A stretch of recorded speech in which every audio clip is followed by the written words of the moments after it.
Dear friends, முதல்ல நம்ம ஒன்று புரிஞ்சுக்கணும், இது வந்து விவாதம். we have to first of all understand this is a debate. இங்க வந்து நம்மளுடைய கருத்துக்களை நம்ம சொல்ல வந்திருக்கிறோம். அருமையான டிஎன்டி ஜெனரல் அவங்களுடைய கருத்துக்களை அவங்க சொல்றாங்க. We have come here to point out our reasons and they also come here to point out their reasons. ஒரு சில ஆதாரங்களை நம்ம சொல்றோம், சப்போஸ் கொடுக்கல அப்படின்னா அதுக்கு பொறுப்பு நாங்க தான். If we say something and if you are not giving the resource, and we are the responsible for that. இதுக்கு என்ன அர்த்தம்? அது மன்னிப்பு கேட்கணும்னு அர்த்தமா? What do you mean by that? Is that we need to apologize? நீங்க பதிவு பண்ணுங்க, அவங்க கொடுக்கலன்னு சொல்லி பதிவு பண்ணுங்க, அதுதான் வந்து மக்களுக்கு போய் சேரப்போகுது. Because you have to simply record that they were not able to give that evidence, so that is only going to reach the people. அதை விட்டு மன்னிப்பு கேட்காம விடமாட்டோம், இதெல்லாம் என்னங்க அது? And then you are saying no, we are not going to leave you without asking apologies and all.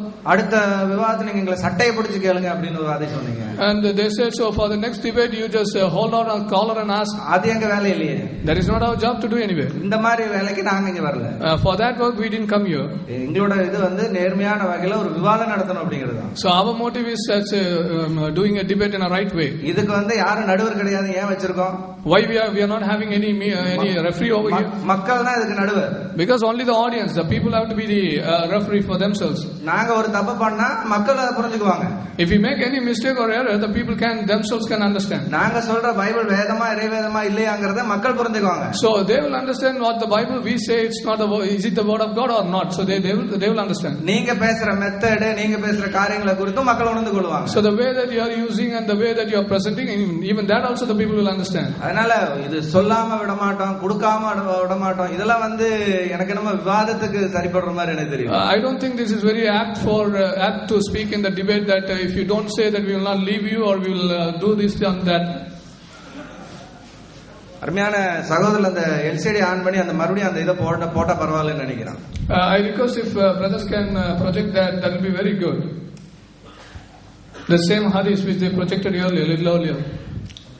பாத்தீங்கன்னா இப்ப ஒரு விஷயம் இப்ப நான் உங்களுக்கு புரிய வைக்க போறேங்க. அதாவது முதல்ல நான் வந்து ஒரு மன்னிப்பு கேட்டுக்கிறேங்க. I'm just going to clarify a thing, but before that I'm asking apologies. எதுக்குன்னு கேட்டீங்கன்னா, ஒருவேளை நான் கொடுத்த இதுல வந்து ஒருவேளை சஹீல் புகாரின்னு இருந்தா என்னை மன்னிச்சுக்கங்க. If I have just given the reference, but if it is Sahih Bukhari in that evidence, so please forgive me for that. ஆனா இப்ப அதுக்கு பிறகு நீங்க பதிவு வச்ச எல்லாத்துக்கும் நீங்க மன்னிப்பு கேட்கணும்ங்கறத ஒரு முக்கியமான question. But if you, according to your term, that whatever you have said, you need to ask apologies. அவங்க ஏதோ அப்படியே திருத்தி இருப்பாங்க, அந்த மாதிரி வெப்சைட்ல வச்சிருப்பாங்க, என்னங்க லாஜிக் இது? You are using, they might have corrected or they might have stolen, and from where they might have stolen, they might have corrected, so you are using all the terms. சொல்லுங்க, நாங்க ஒரு தப்பு பண்ணா தாராளமா சொல்லுங்க, தப்பே கிடையாது. If we make any error, you just please you simply tell. மக்கள் மத்தியில பதிவு வைங்க. And you record it before the audience. அது தப்பு கிடையாது. There is no fault with that. ஆனா உங்க மெத்தட் இதுலயே நீங்க காமிச்சது தான் பெரிய தப்பு. But showing your same method in this also, that is what the biggest error. பாருங்க அந்த ஹதீஸ் என்னவா இருக்குன்றத நீங்களே பாருங்க. You by yourself see what is that hadith. On the project on பண்ணி அந்த ஹதீஸ் நான் சொன்ன மாதிரி தான் இருக்குங்க. நான் ஏதோ உங்களுக்கு கூட்டலோ கழித்தலோ எதுவுமே நான் சொல்ல கிடையாதுங்க. I didn't just add or I didn't subtract anything with that hadith. The hadith is the same way which I said. நான் என்ன சொன்னனோ, அந்த குழந்தைகள் அவளது இடுப்புக்கு கீழே பிராக்கெட்ல மடியில் இருந்து இரு மாதுளங்கனிகளையும் தொட்டு விளையாடி கொண்டிருந்தனர். இப்படிதான் இருக்கு அந்த ஹதீஸ். The same hadith says, as I was said, that the children were touching that pomegranates and playing. You can see. அப்ப இத்தனை நேரம் நீங்க சொன்ன வார்த்தை என்ன ஆகுறது? So far you've been talking for that with all your words. So what are the words will count today now? அப்ப நீங்க உபயோகிக்கிற வார்த்தைகள் நீங்க வந்து ஒரு நிமிஷம் யோசிச்சு பார்க்கணும், என்ன மெத்தட்ல நம்ம யூஸ் பண்றோம் அப்படிங்கறத நீங்க திங்க் பண்ணுங்க. When you use some words, you first of all understand or what way, in what sense that you're using all those words. பாருங்க, இரு மாதுளம்பழங்களை தொட்டு விளையாடி கொண்டிருந்தனர், அப்படிதான் இருக்கு அந்த ஹதீஸ்ல. The same thing is there. The children were actually touching that pomegranates. சரி, இது எந்த ஹதீஸ்ல இருந்து எந்த வெப்சைட்ல இருந்து எடுத்துட்டு வந்தீங்க அப்படின்னு கேட்டாரு.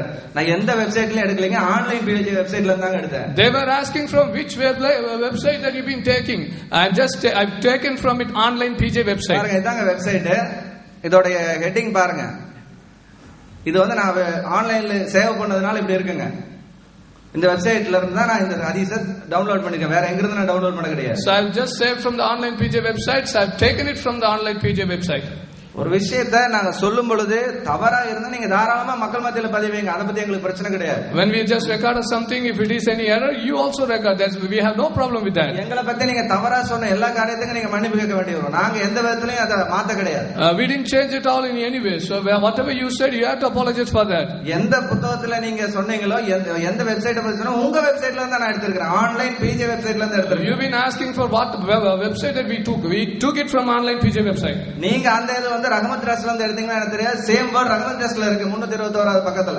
ஒருவேளை I don't know whether you took it from Rahmat Trust or not, but the same word is there in the Rahmat Trust. நான் சொல்லும் பொழுது ஒருவேளை உங்களுக்கு எழுதி கொடுக்கும்போது சஹீஹ் புகாரின்னு எழுதி கொடுத்திருக்கலாம். Maybe I have written and given you Sahih Bukhari. ஆனா நாங்க எதையுமே மாத்த கிடையாது. But we didn't change anything. இது போல தான் நீங்க உங்களுடைய விவாதங்களை எடுத்து வைக்கிறீங்க. What? Yeah, this is how that you bring your debates. தயவு செய்து இந்த மாதிரி பேட்டர்னை கொஞ்சம் மாத்துங்க. So just please change your pattern. உங்களுடைய விவாதங்களை தாராளமா வைங்க. You just make your debate. அத பத்தி எங்களுக்கு பிரச்சனை கிடையாது. We don't have problem with that. நாங்க அதுக்கான ஆன்சர் பண்றோம். We will just give you answer for that.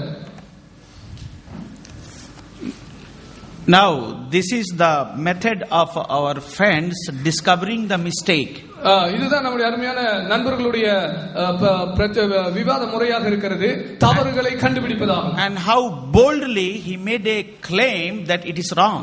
என்ன தைரியமாக இது தவறு என்று சொல்லி அவர் சுட்டிக்காட்டி கொண்டிருந்தார். But do he has paid any attention to make a search of it, really it is there or not? அவர்களுக்கு இது வந்து உண்மையில அங்க இருக்குதா இல்லையாங்கறத பற்றி ஒரு ஆய்வு செய்யணும்ங்கறதான எந்த விதமான ஒரு எண்ணம் இருந்ததா?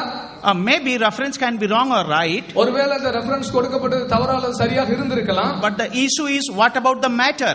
ஆனால் அங்கு குறிப்பிட்டப்பட்ட விஷயத்தை பற்றி யோசித்து பாருங்க. So you find his discovery, நீங்க அவங்களுடைய ஆராய்ச்சியை கண்டுபிடிச்சீங்க, and blame and claim, அவர்கள் சொல்லுகிறதான குற்றச்சாட்டை கண்டுபிடிச்சீங்க, and easily it can be clarified. அது எவ்வளவு தெளிவாக எவ்வளவு சீக்கிரமாக விளக்கப்படுகிறது பாருங்க.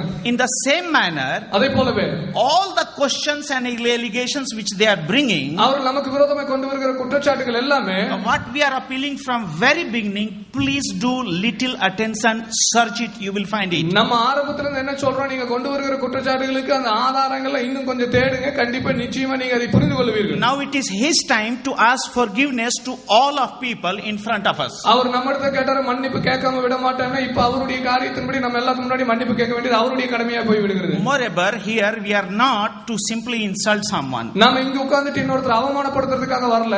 We are here to respect and educate people. நம்ம ஒவ்வொருத்தருக்கும் மரியாதை கொடுத்து நம்ம கற்றுக்கொண்ட காரியங்களை கற்றுக் கொடுப்பதற்காக வந்திருக்கிறோம். With the loving tone. அது அன்பான குரலிலே தான். Friendly tone. Yes, நட்பு ரீதியிலே. Now my friend has also brought some of the allegations. என்னுடைய நண்பர் சில குற்றச்சாட்டுகளை கொண்டு வந்தார். He says all the answers we have given. நாம் எல்லா பதிலையும் நாங்க கொடுத்துட்டோம். And the answer is that this Torah is not the real Torah. நாங்க கொடுத்த பதிலின்படி இந்த தோரா ஒரிஜினல் தோரா இல்ல. Now let me read another hadith. நான் இன்னொரு ஹதீஸ் உங்களுக்காக படிக்கட்டும். It is Sahih al-Bukhari. Sahih al-Bukhari volume 6 volume 6 hadith number 79. Hadith number 79. Let me read it. Here it says, narrated Abdullah bin Umar, the Jews brought to the prophet a man and a woman, they were caught in adultery. இந்த இடத்துல பார்க்கிறோம் அருமையான அந்த சம்பவத்திலே ஒரு சில நபர்கள் விபச்சாரத்திலே கையும் களவுமாக பிடிக்கப்பட்ட ஆணையும் பெண்ணையும் ஹஜ்ரத் முகமது இடத்திலே கொண்டு வந்தார்கள். And they asked Prophet Muhammad, what is your opinion? அவர்கள் அந்த ப்ராஃபட் முகமதை பார்த்து இதை பற்றி உங்களுடைய கருத்து என்ன என்று கேட்டார்கள். Prophet Muhammad says, bring the Torah. அதற்கு அருமையான ஹஜ்ரத் முகமது அவர்கள் சொன்னார்கள், உங்க தோராவை கொண்டு வாங்க. And they brought the Torah. அவர்கள் தோராவை கொண்டு வந்தாங்க. And Prophet Muhammad says, you read. அந்த தோராவை வாசி என்று அவர் சொன்னார். And they read. அவர்கள் வாசித்தார்கள். And the adultery punishment was mentioned. அங்கே அந்த விபச்சாரத்துக்கு என்ன தண்டனையோ அந்த தண்டனை குறிப்பிடப்பட்டது. And even today it is mentioned. இன்றைக்கு வரைக்கும் அது குறிப்பிடப்பட்டு இருக்கிறது. In Deuteronomy chapter 22 verse number 22 and 23. உபாகமம் 22வது அதிகாரம் 22 முதல் 23 வசனங்களிலே அங்கே விபச்சாரத்துக்கு என்ன தண்டனை குறிப்பிடப்பட்டதோ அதே தண்டனை இந்த உபாகமத்துல இருக்குது. So what we find in the hadith here, இந்த ஹதீஸ்ல நம்ம என்ன காண்கிறோம்? I will ask my dear brother PJ. நான் அருமையான சகோதரத்துல கேட்பேன். Read it in front of us. எங்களுக்கு முன்பாக கொஞ்சம் வாசிச்சு காமிங்க. Verify it. அதை கொஞ்சம் வெரிஃபை பண்ணுங்க. If it is true, you have to accept it and then we will make a move. அது ஒருவேளை சரியாக இருக்கும் என்று சொன்னால் அதை நீங்க ஏற்றுக்கொள்ள வேண்டும். நம்ம இன்னும் முன்னேறி செல்வோம். Second, the problem is with their logic. அவர்கள் இரண்டாவதாக அவருடைய தத்துவத்திலே ஒரு பிரச்சனை இருக்கிறது. They themselves has brought yesterday to Vatican and Sinaiticus Codex. நேற்று அவர்களே கொண்டு வந்தாங்க, வேட்டிகன் கோடெக்ஸ் கொண்டு வந்தாங்க, சினாட்டிக்ஸ் codex. And they have said this was in the 4th century. அவர்கள் சொன்னாங்க இது 4வது நூற்றாண்டின் கோடெக்ஸ் சென்றார்கள். It means it was before Prophet Muhammad, 200 years before. அப்படி என்றால் அவர்களுடைய கருத்துப்படியே ஹஜ்ரத் முகமதுக்கு முன்பதாக 200 வருஷங்களுக்கு முன்பதாக கொண்டு வரப்பட்ட கோடெக்ஸ். We have it. அது நம்ம இடத்துல இருக்கு. They have wrote it. அவர்களும் எடுத்திருக்காங்க. They have proclaimed it. அதை அறிவித்திருக்காங்க. But still the heart of the matter, prophecy of Muhammad, even they have not found. இன்னுமாக ஹஜ்ரத் முகமதை பற்றியதான தீர்க்க தரிசனத்தை அவர்களே கண்டுபிடிக்கவில்லை அதுல. So here from hadith it can be established Torah was there during Prophet Muhammad. From their preaching, from their quoting, from the manuscript, it can be established Torah was before Prophet Muhammad. அவர்கள் என்னத்தை பிரசங்கிச்சாங்களோ என்னத்தை பேசினாங்களோ அதிலிருந்து இந்த ஹதீஸிலிருந்து மூல ஆதாரங்களிலிருந்து எல்லாவற்றையும் நம்ம உறுதியாக கொள்ளுகிற காரியம் என்னவென்றால் ஹஜ்ரத் முகமது அவர்களுக்கு முன்பதாகவே அல்லது அவர்களுடைய காலத்திலும் தோரா இருந்தது என்பதுதான். But what is interesting part, ஆனா கொஞ்சம் ஆர்வமான விஷயம் என்னவென்றால் further Sahih al-Bukhari volume 8 hadith number 816 says, சஹீஹ் அல்-புகாரி வால்யூம் 6 வால்யூம் 8 82 சொல்கிறது that Prophet Muhammad also got some revelation, if any adultery people commit adultery, stone them. Volume 82ல சொல்கிறது ஒருவேளை விபச்சாரம் செய்திருந்தா அவர்களை கல்லெறிந்து கொல்லுங்கள் என்று. But Umar says, ஆனால் உமர் அவர்கள் சொல்கிறார் this is not in the Quran. அவர் சொல்றார் குர்ஆனில் இது இல்ல. So the as Bible was during Prophet Muhammad still is now, but the Quran which they had during the time of their followers they don't have right now. Actually அது பைபிள்ல அன்னைக்கு இருந்தது போல இன்னைக்கு வரைக்கும் இருக்குது. ஆனா அவர்களுடைய கருத்துப்படியே அவர்களுடைய காலத்துல இருந்த குர்ஆன் இப்பொழுது இல்ல. But we expect from them, ஆனால் நம்ம அவர்களிடத்தில் எதிர்பார்க்கிறோம், to do the public apologize. பொதுவான ஒரு மன்னிப்பு அவர்கள் கேட்பார்கள் என்று எதிர்பார்க்கிறோம். Once again, மீண்டுமாக our friends said our raising questions on the basis of the Quran is not the right thing. அவர்கள் சொன்னாங்க குர்ஆனுடைய அடிப்படையில் நீங்க கேள்வி கேட்கிறது ஒரு சரியான காரியம் அல்ல என்று சொன்னார்கள். We should raise them only next weekend, they said. அவங்க சொன்னாங்க அடுத்த வாரத்துல தான் நீங்க இதை பத்தி கேள்வி கேட்கணும். Because today the topic is the Bible God's word? இன்னைக்கு உள்ள தலைப்பு பைபிள் இறைவனுடைய வேதமா வார்த்தையா என்பதுதான். Once again, it's very clear that they have not followed the logic of the debate, logic of the argument right from yesterday.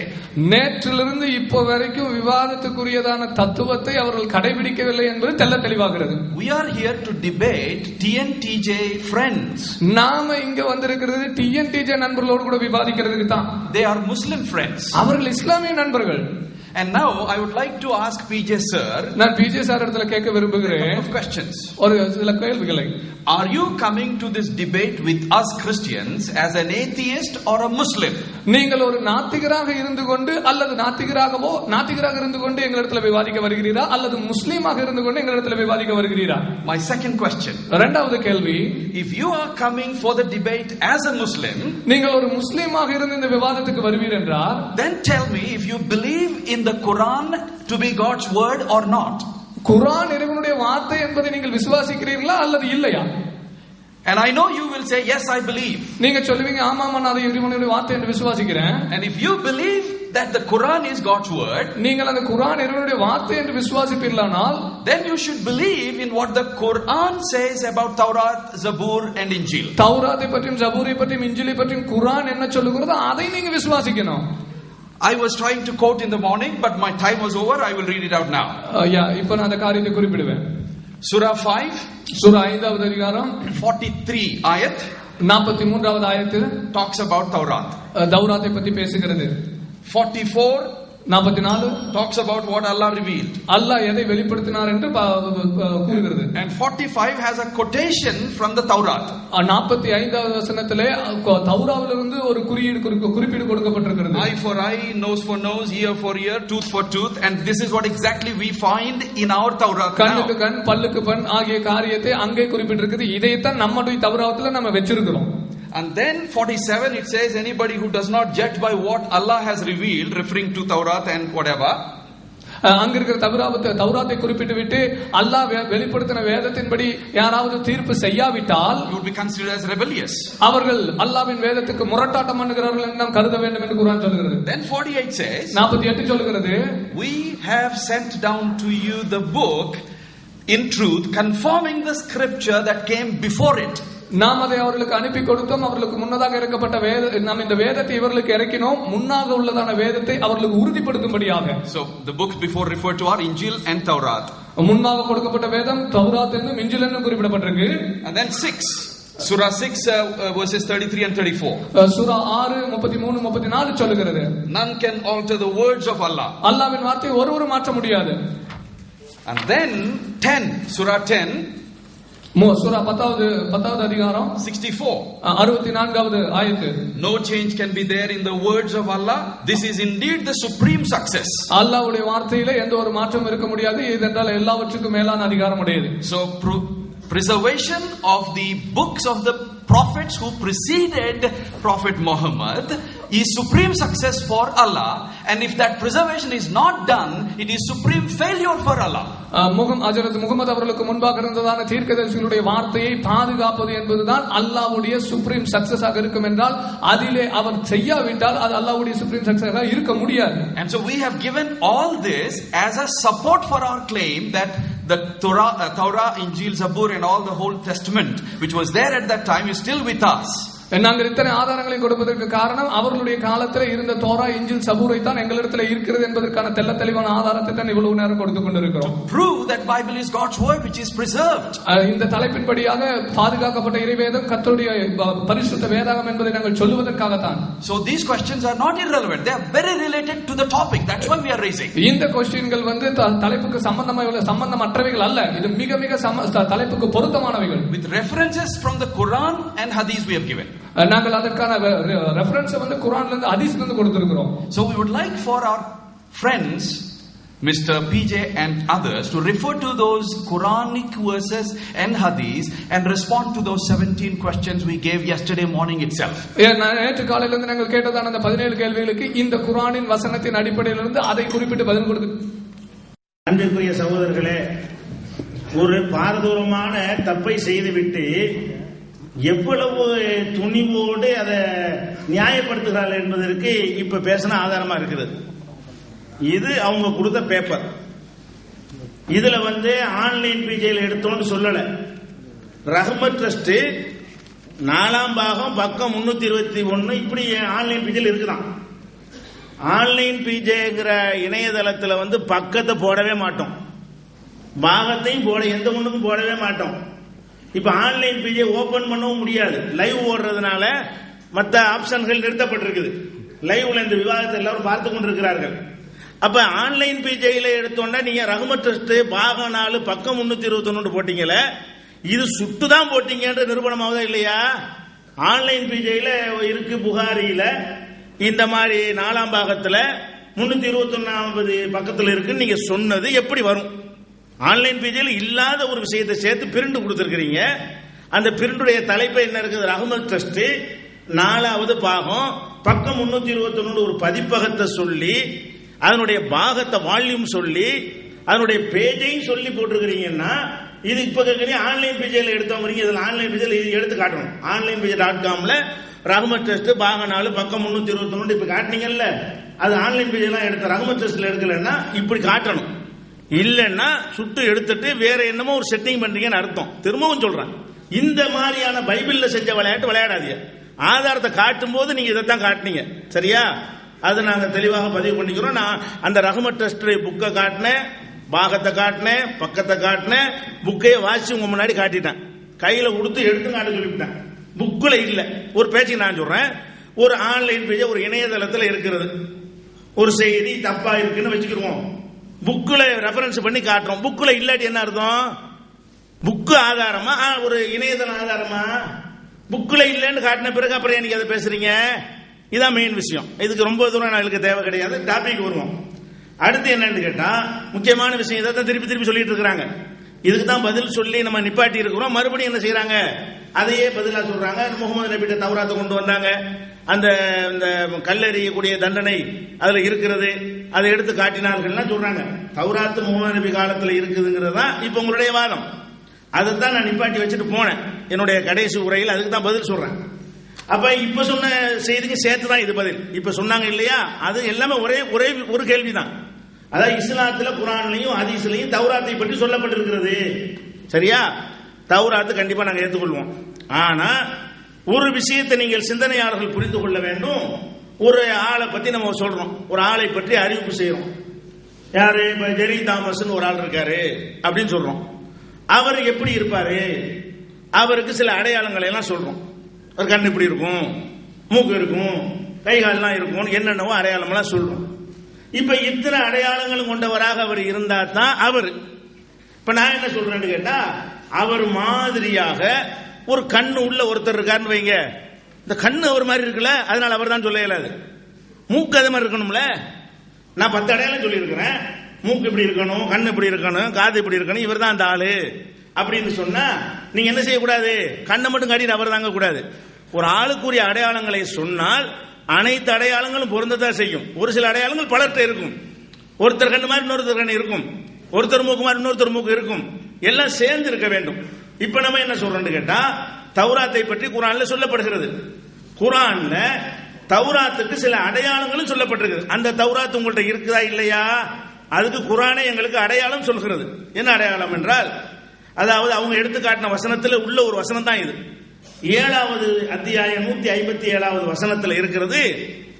அதாவது முகமது நபியை பற்றி தௌராத்திலையும் இன்ஜீலிலையும் இப்படி எழுதப்பட்டிருக்குன்னு ஒரு வசனம் சொல்லப்பட்டிருக்கிறது. எப்படி வசனம்? முகமது நபியை பற்றி தௌராத்தில் இப்படி ஒரு வசனம் இருக்கிறது, இன்ஜீலில் ஒரு வசனம் எப்படி இருக்கிறது? யஜ்தூனஹு மக்தூபன் இந்தஹும் ஃபித் தௌராத்தி வல் இன்ஜீல். தௌராத் இன்ஜீல் என்ற 2 வேதங்களிலும் இப்படி எழுதப்பட்டிருப்பதை அவர்கள் பார்க்கிறார்கள். அவங்க கையில் உள்ள புஸ்தகத்திலே பார்க்கிறார்கள். என்ன வாசகம்? ஒரு வசனம் பைபிள், அதாவது தௌராத்தில் உள்ள ஒரு வசனம், இன்ஜீலில் உள்ள ஒரு வசனம் குர்ஆன் எடுத்து காட்டுகிறது. அந்த மக்கள் காலத்தில் அது இருந்தது. என்ன வசனம்? யஅமுருஹும் பில் மாரூஃப். இனி வரக்கூடிய முகமது நபி அவர்கள் நன்மையான காரியத்தை மக்களுக்கு எடுத்து சொல்வார்கள். வயன்ஹாஹும் அனில் முன்கரி, தீமையான காரியத்தை தடுப்பார்கள். நல்ல விஷயங்களை அவர்கள் அனுமதிப்பார்கள். கெட்ட விஷயங்களை எல்லாம் தடை செய்வார்கள். அகலாலத்தை காணத்தாலையும் அவர்கள் மீது உள்ள சுமைகளையும் விலங்குகளையும் உடைத்து எறிவார்கள். அப்போ ஃபல்லதீன ஆமனூ பிஹி, யார் அந்த முகமதை நம்புகிறார்களோ, அஸ்ஸரூஹு அவரை கண்ணியப்படுத்துகிறார்களோ, நஸரூஹு அவருக்கு உதவி செய்கிறார்களோ, வத்தபவுன் நூரல்லதி உன்சிலமாகு அவரோடு அருளப்பட்ட குர்ஆன் என்ற ஒரு வேதத்தை யார் வந்து பின்பற்றுகிறார்களோ, உலாயிக ஹுமுல் முஃப்லிஹூன் அவர்கள் தான் வெற்றியாளர்கள் என்ற ஒரு வசனம் தௌராத்தில் இருப்பதை அவர்கள் பார்க்கிறார்கள், இன்ஜீலில் இருப்பதை பார்க்கிறார்கள் என்று குர்ஆன் ஒரு அடையாளம் சொல்கிறது. இப்படி ஒரு வசனத்தை நீங்க காட்டினா அது தௌராத். அன்னைக்கு இருந்துச்சு தௌராத்து. தௌராத்துல ஒரு வசனத்தையே சொல்லி இந்த மாதிரி ஒரு வசனம் இருக்கிறது, இந்த பார்த்துக்கிட்டு இருக்கிறாங்க. யார் பார்த்துக்கிட்டு இருக்கா? நபிகள் நாயகம் காலத்திலே தௌராத்தை வைத்திருந்தவர்களும் நபிகள் நாயகம் காலத்தில் இன்ஜீலை வைத்திருந்தவர்களும் இருப்பதை எழுதப்பட்டிருக்குன்னு சொல்லவில்லை. குர்ஆன்ல எப்படி இருக்கிறது? யஜ்தூனஹு மக்தூபன், இவரை பற்றி எழுதப்பட்டிருப்பதை கண்ணால் பார்க்கிறார்கள். இப்ப நாங்க கேட்கிறோம், நீங்க உங்க தோராவுல இப்படி ஒரு வசனத்தை நீங்கள் எடுத்து காட்டினால் இதே மாதிரி இருக்க வேண்டும். நீங்க இன்ஜீல் என்று சொல்வதை எடுத்து காட்டினால் ஓ கரெக்டா இருக்கு, அடையாளம் கரெக்டா இருக்கு, அந்த குர்ஆன்ல தௌராத் எதை சொல்லப்படுகிறதோ அது கரெக்டா இருக்குன்னு விளங்குகிறது. இப்ப நாங்க பாக்குறோம், ஆமா அன்னைக்கு ஒண்ணு இருந்தது, அந்த மக்கள் வச்சு இருந்தாங்க, அந்த ஒரு வசனம் இருக்குன்னு குர்ஆன்ல சொல்லப்பட்டிருக்கிறது, அதை காணல. அப்ப இவங்க களமாண்டாங்க, விளங்குதா இல்லையா? அது அல்லன்னு விளங்குதா இல்லையா? சுட்டுட்டாங்கன்னு குர்ஆனை பத்தி, குர்ஆனை நாங்க நம்புறோம், பெரிய லாஜிக் வைக்கிறாங்க. குர்ஆனை நீங்க நம்புகிறீங்களா இல்லையா? நீங்க நம்புறதுக்கு ஆதாரம் கேட்டா நாங்க நம்புறதுக்கு ஆதாரம் கேட்டாங்க. நீ எப்படி பைபிளை நம்புன? குர்ஆன்ல இருக்க, குர்ஆன்ல இருக்கு நீங்க நம்புங்கன்னா நீங்க எப்படி நம்புனீங்க? அப்பம் பாட்டுன்னு சொன்னதை நம்புனதை தவிர அது கடவுள் வார்த்தை உங்களுக்கு என்ன ஆதாரம் இருக்கிறது? நாங்க சொன்ன குர்ஆன்ல சுமையை தோல்ல தூக்கி தான் உங்களுக்கு நிரூபிக்க இயலுமா? இப்ப நம்ம என்ன கேட்கிறோம்? அடையாளம் நம்பர் 1 குர்ஆன்ல சொல்லப்பட்டிருக்கிறது.